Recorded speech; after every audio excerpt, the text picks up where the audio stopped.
Well, I know it's hard to believe it, but Harry Potter and the Sorcerer's Stone is going to be 18 years old this November. And I distinctly remember when my mom asked me if I wanted to skip school to go see this movie with my cousin, saw it on opening day, fell in love with the series for the last 18 years, and it's been a huge part of my life, just like everybody else.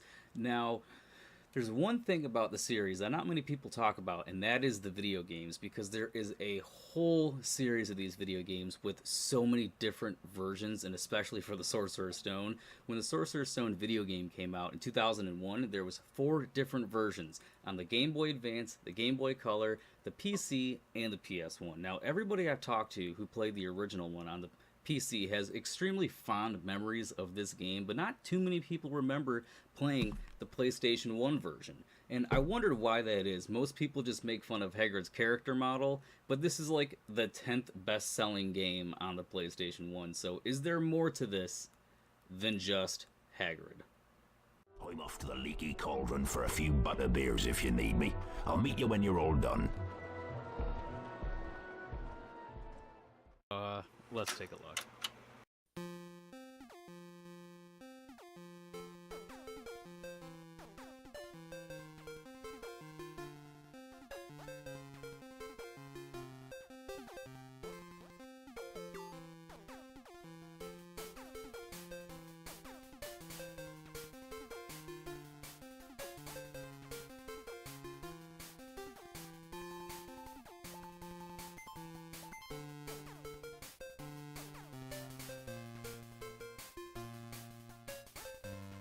Since this is the first console release of a Harry Potter game, I was very open-minded in replaying it, and one of the first things I noticed is the Jeremy Soule score on the main screen.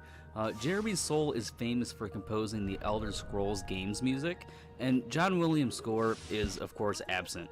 But it's not missed, as the music rivals even that of the movie, and the music does feel magical. I mean, just listen to this game's version of Hedwig's theme.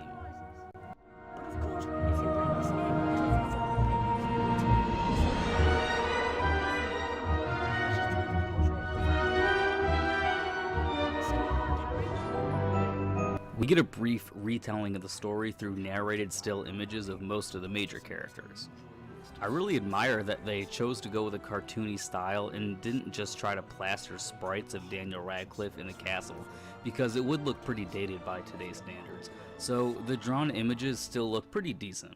I've always liked the illustrations that were separate from the movies and the books in the early 2000s, such as the illustrations that were featured in the Harry Potter card game, so I think it looks pretty good. So I would say that the story is told well enough. Boy wizard finds out that he is a wizard, goes to school, has to fight Voldemort. It's all there. Most of the notable characters are there. But I know a lot of people really like to complain that these games just butchered the story, but let's be completely honest. If you're playing these games for the story, then you're an idiot. Okay, they do a good enough job, but these really do help immerse you in the world of Harry Potter for a video game. Character models haven't aged that well, but it is still in line with a majority of PS1 graphics, so that's fine, whatever.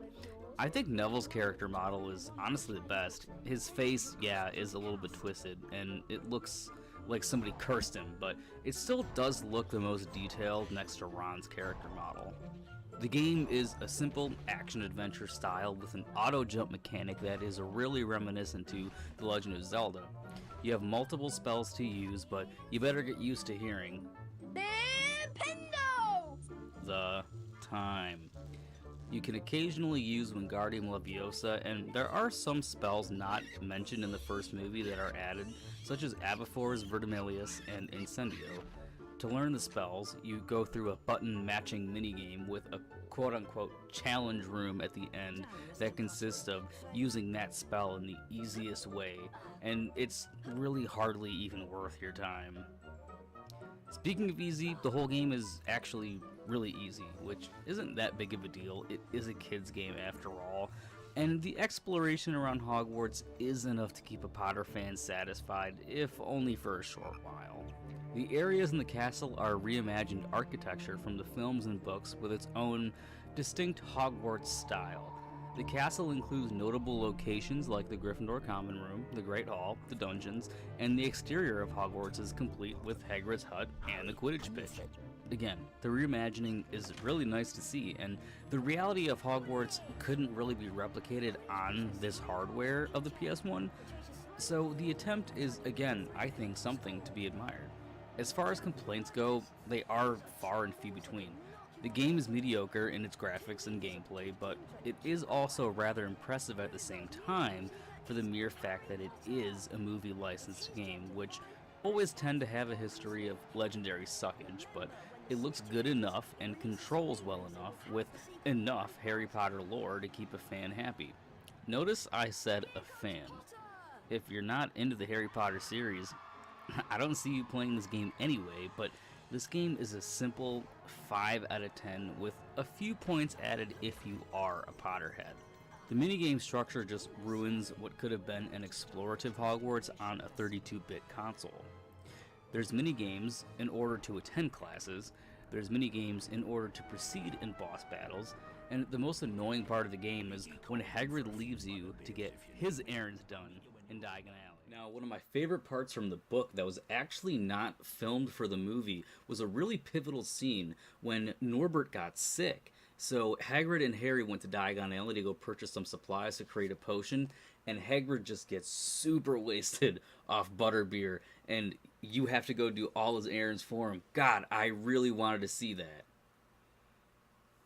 I played through this game twice for this review, and this specific section in the Gringotts vaults must have taken me at least 30 minutes each time, because the mechanics are so precise. And it's not like Harry doesn't make death-defying jumps constantly in this game.